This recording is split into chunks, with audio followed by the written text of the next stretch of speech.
You've connected to Cisco Unplugged. Hello, everyone, and welcome to Cisco Unplugged. I'm Dan Klamert, your host. And first of all, happy Thanksgiving, almost.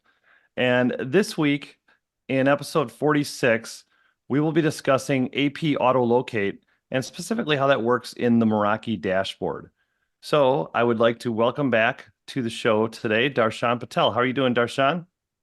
Thank you, Dan, for having me back. I'm really excited to talk about AP Autolocate with Chris today. Yeah, same here. Thank you for joining us. And I'd also like to welcome first-time guest to the show, Christopher Williams. Welcome, Christopher. How you Thank doing? you. Doing well, doing well. Thanks for having me. Yeah. Thank you for being here. Appreciate your time here. I know you're traveling, so appreciate it. So Anytime. thanks. Before we get started here, just want to remind our viewers here, if you do have questions, we are taking those live via Slido like we always do. You can see the screen or the codes on the screen to join the Slido, or you can click on the link below the video on YouTube and join the Slido. Submit your questions. We do have people standing by to ask them or answer them, and then I will ask them live on the show or interject them live on the show, assuming we have some time here as well, which we probably should. So also the reminder is we are streaming this and recording this on YouTube. Our channel again is youtube.com/@getunplugged. Go out there, like and subscribe so you are notified when we do go live. So our next episode, we're on December 11th, we're going to be talking about Wi-Fi 7, Cisco's Wi-Fi 7 launch. Super excited about that. We have a special guest from the business entity, and really excited to have that episode coming here in episode 47 next year on December 11th. So just want to put a quick plug in for that. So with that, I would let's get unplugged. So Darshan, I know we covered AP autolocate a little bit in episode 17, if we remember, go in the Wayback Machine there. But that was, I think, more focused on on-prem. Today, we're going to talk more about how it works in the Meraki dashboard, right? That is absolutely right.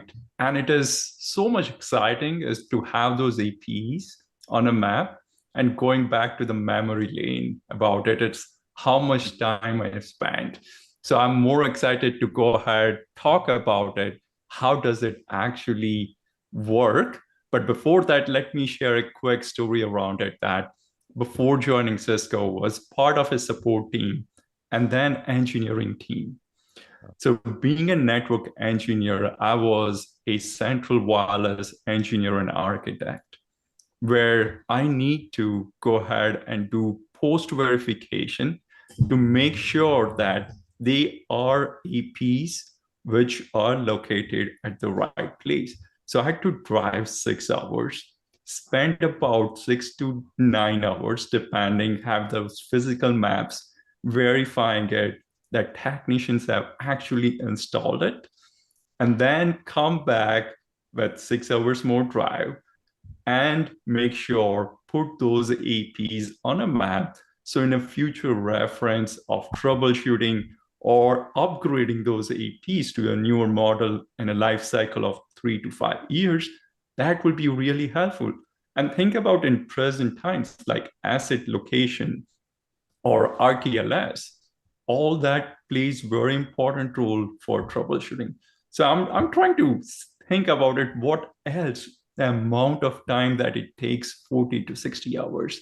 Chris, have you seen those kind of issues that our customers come across, or what accuracy issues that you have seen around it? Absolutely, yeah. The use case that previous anecdote you just shared is the exact use cases that we were designing AP autolocate around. Essentially, when you're doing a day one or day zero network deployment, that the time and resources it takes to actually manually track and place those APs across a floor, that can get very cumbersome, very labor intensive, and then it's just ultimately prone to errors. You can't always accurately maintain that location, especially when you're ripping or replacing APs out of a floor plan. You may take your Wi-Fi 5 access points out, replace it with Wi-Fi 6, and you just don't have the proper labeling. So when it comes to actually tracking the inventory of your APs, it gets cumbersome. So definitely resonate there. But yeah, just overall maintaining that accurate replacement is what we're trying to solve with AP autolocate. Oh, that's awesome. I'm excited to learn more about it. So how does it actually work and operate behind the scene? What goes into it? Yeah, so ultimately we are automatically placing access points within a floor plan. And essentially this is leveraging find time measurement and GNSS ranging data. So to start off, we have APs that have their location determined via GNSS, Global Navigation Spatial Systems. And essentially these APs' absolute locations are determined via satellite. And once these anchor APs are determined within a floor plan, we are then using find time measurement to actually calculate the distance between these anchor APs and the remaining APs that are actually a part of the floor plan. So looking more into find time measurement, this is a ranging process that ultimately measures the time of flight it takes for a transmit packet or beacon packets to reach from AP1 to AP2, AP1 being the anchor AP, AP2 being the relative placed AP within a floor plan. And then we're using these this ranging data to triangulate the relative location of APs within a floor plan and placing them accurately. Interesting. That is really interesting. I got two questions over here. First of all, do we need to have those GNSS module for those anchor APs that you showed? And second is it needed 3 APs or 4 APs per floor plan? Yeah, so we have for anchor APs, you need a minimum of 4 anchor APs on a floor plan. And these anchor APs will need to have GNSS capabilities. So this is for our CW access point models that have the ability to have an external GPS module attached to it. And there's a slide for that going over that overview. But once again, this GPS module can be attached to the USB port of these APs and giving it the capability to have its location automatically determined. This is also available for our Wi-Fi 7 access points that we recently released that actually have an internal GNSS module built in. So these can be automatically placed within a floor plan without the requirement for the external GNSS module. And then ultimately, 4 anchor APs, yes, is required for a floor plan for this ranging data to actually take place. How does the overall process that goes behind the screen, like, okay, we got this one, but how about ranging? So what goes into the ranging process that you talked about? Can you tell us a little bit more around it? Yeah, so ultimately these APs are going through the find time measurement ranging process. And we're taking APs that are part of a floor plan. And within the Meraki dashboard, we are disabling auto RF to prevent unexpected channel changes during this ranging process. As essentially all APs are going to be tuned to the same channel, and their 5 gigahertz and 6 gigahertz radios are going to be configured for max power.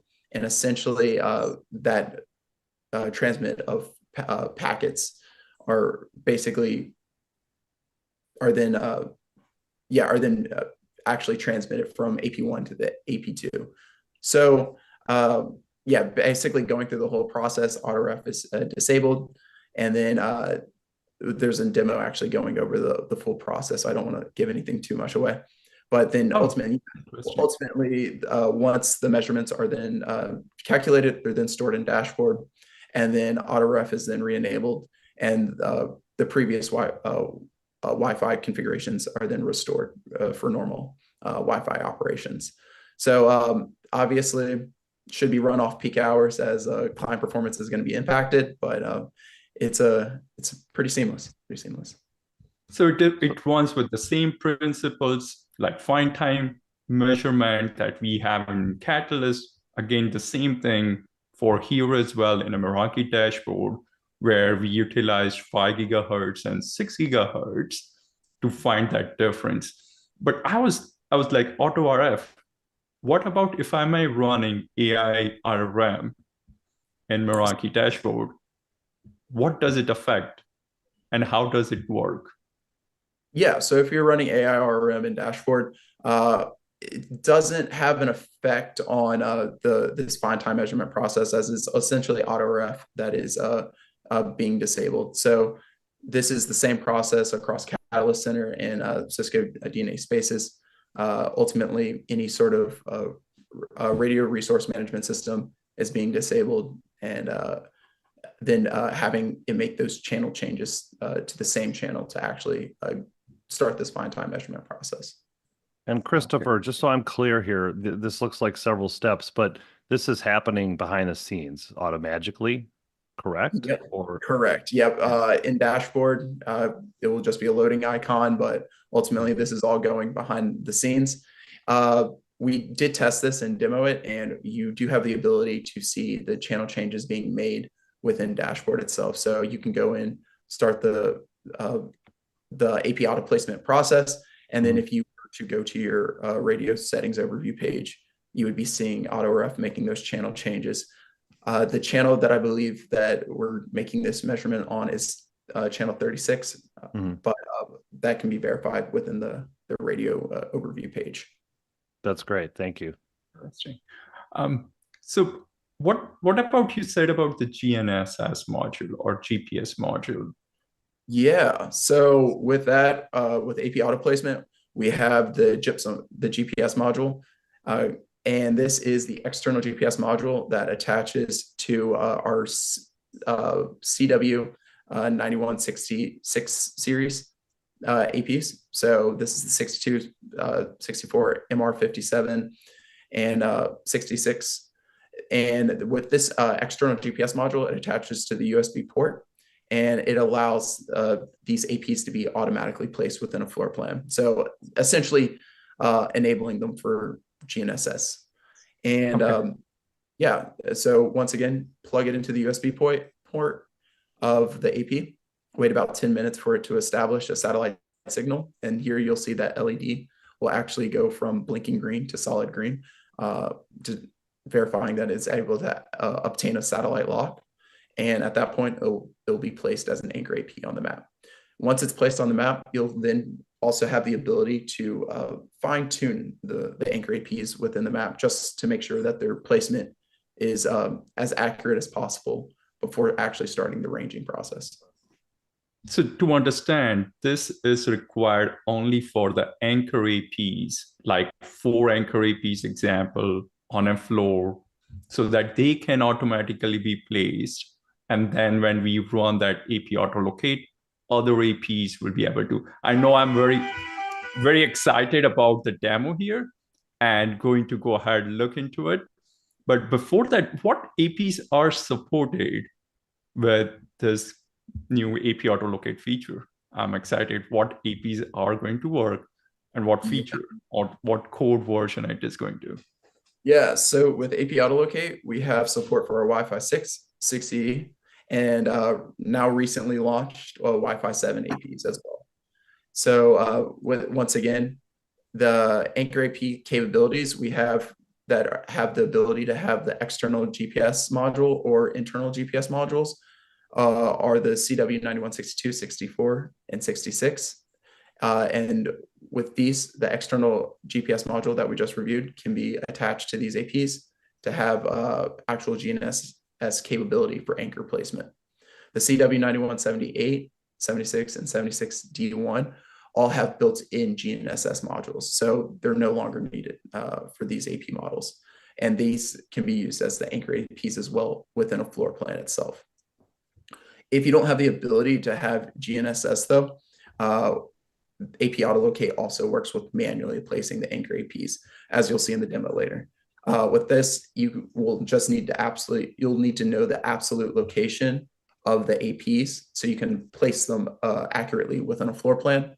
Obviously, the better placement of these anchor APs, the more accurate placement of all relatively other placed APs. So just making sure that you get that placement fine-tuned as possible is pretty essential. Moving on to software requirements though, This was launched with our MR31.1 firmware release, and there is no additional licensing required. So it's not gated behind our MR Advanced licensing. So anybody with MR Enterprise licensing can go out and utilize. That is great.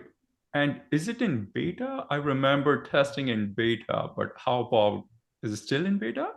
Yes. So we originally released it with our PM beta, and we had moved it to early access like several months back. But at this point, it is out of early access and available for all dashboards running MR31.1 firmware. So go out and test. It is general available to all customers, and they can try it out now if they want to. Oh, that's awesome. Yep. Have a little holiday gift.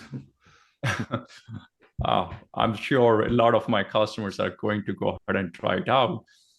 Now, can you please go ahead and share us the demo? I'm excited to see what are the steps needed and how can I go ahead and deploy? For sure. So we have initially launched, we had AP autolocate for our Chicago Site 12 office, as this was a day 0 deployment for AP autolocate. So if you navigate to network-wide maps and floor plans, you can see that we have actual new UI placement for AP auto placement. And here we'll be selecting a floor to actually auto place our APs. So here we'll have all the APs assigned to the network, and we'll be assigning these to the actual floor plan. Just some additional verification of the floor plan. And now we can actually start the ranging process. So as I previously mentioned, client connectivity and performance will be severely impacted as auto-ref is being disabled. So you can schedule this ranging process to be performed off peak hours, which is highly advised. And then once that is done, you can actually go ahead and schedule it. There's also the ability to schedule now. Once you've scheduled it, you can go in and you can define those anchor APs. Once again, anchor APs can be have their location via GPS determined via GNSS modules, or if GNSS isn't available, you can go in and manually place those APs, which we're doing here. So here we'll be searching for the APs that are labeled and making sure that we place them around the perimeter of the floor plan. As I previously mentioned, a minimum of 4 anchor APs are needed for a floor plan. But since the Chicago Site 12 office is so large, more anchor APs, roughly around 12, are needed to be manually placed around the floor plan. And this is also determined around the construction material as well. Once those anchor APs are actually placed, the find time measurement process is actually taking place. But if you were to navigate away from this page and go into the wireless overview and radio settings page, you would see the channel changes and radio channels being reconfigured. Here, after the actual ranging process takes place, you can see the final results of the AP placement. So we can see that we can see that anchor APs were placed along with the auto-placed APs with their longitude and latitude lines. Once satisfied with the actual placement of APs within a floor plan, you can then go ahead and publish the floor plan, but you also have the ability to go in and manually reposition APs within the floor if their location doesn't seem as accurate. But here we'll go ahead and publish. And that floor plan that we just previously saw, let me go back real quick, will actually be the floor plan of the auto-placed APs will actually be uploaded to the floor plan of your network. I can definitely see a lot of interns appreciate this feature a lot more in higher education. But yeah, it's very sweet. It definitely makes those day 0 deployments very easy and seamless, and it gives the confidence that those APs are actually accurately placed.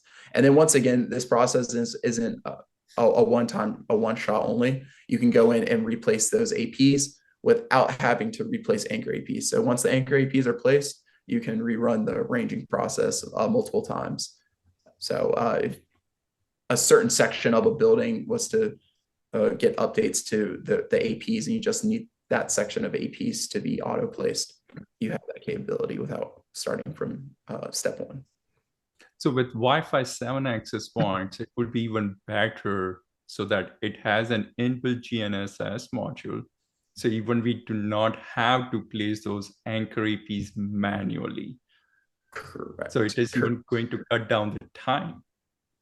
Yeah, and there is another option. You could use GNSS to have, if you have a GNSS AP, you could have its location automatically determined over a 24-hour period. So if you're using GPS, those APs will need 24 hours to be automatically placed within a floor plan. After 24 hours, their location's placed within the floor plan, and then that ranging process can take place. There is the option to use GNSS and have the AP placed within a floor plan. And then if it does have an external GPS module, you can attach it to another AP, have that location determined, and go through it and ultimately 4 times to establish those anchor APs within a floor plan, and then start the ranging process. So essentially, one GPS module could be utilized. It would just take way more time, an excessive amount more time.